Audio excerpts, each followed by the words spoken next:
Okay, I'm going to talk about the 7 principles of Hermeticism.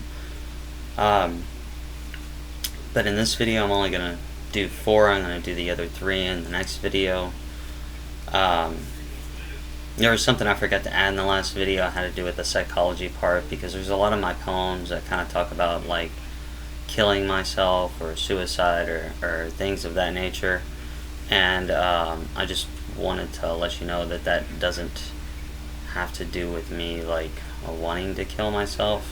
What that has to do with is basically like um, it's an alchemist thing, to where it's kind of like you're trying to turn a certain metal into gold, and you got to kill certain parts off. So it's a part of me that I don't like. It's the suffering that one has to go through to be a kind of like a complete person.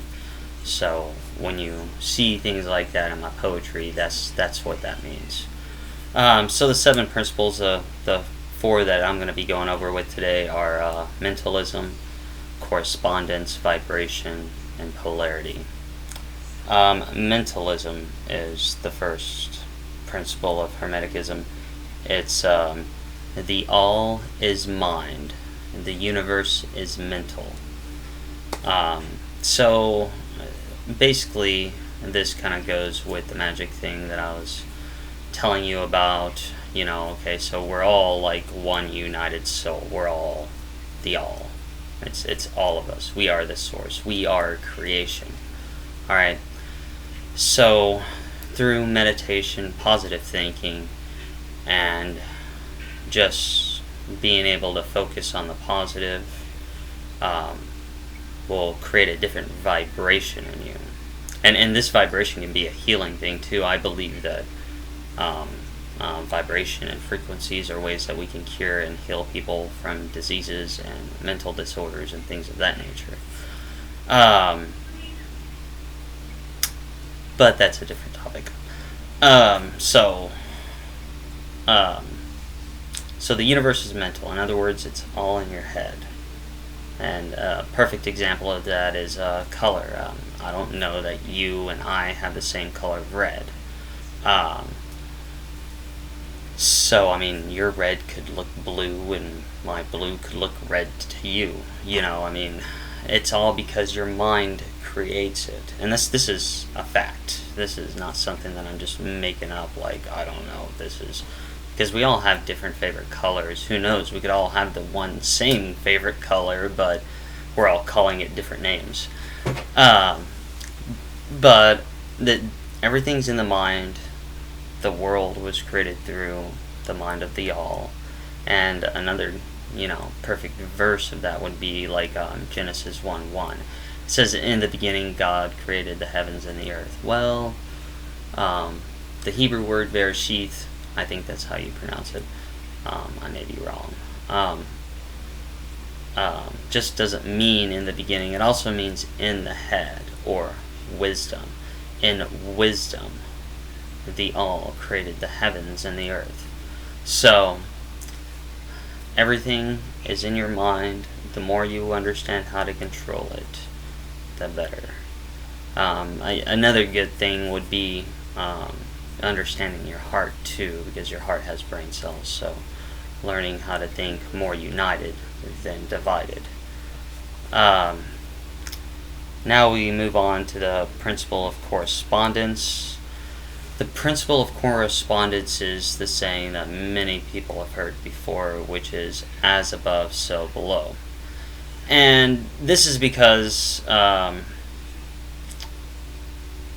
you're trying to understand what is not known. It's kind of like astrology. Astrology, like natal astrology, things of that nature, is a reflection of the heavens corresponding with you below. Now, once you understand that, you can move to change things. But also do remember that a change on Earth affects a change in the heavens. It works both ways. There's no one direction. It's also like, the material world, will affect the atomic world as well. So all the planes of existence affect each other in different ways. One movement equals a different movement here. The principle of correspondence is like the application manifestation on various planes of material, mental, and the spiritual universe. It is the universal law.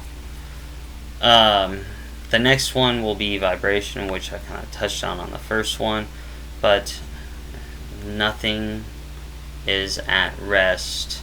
Everything moves, everything's always in motions, everything vibrates, and things vibrate on different planes. Everything's all moving, all active.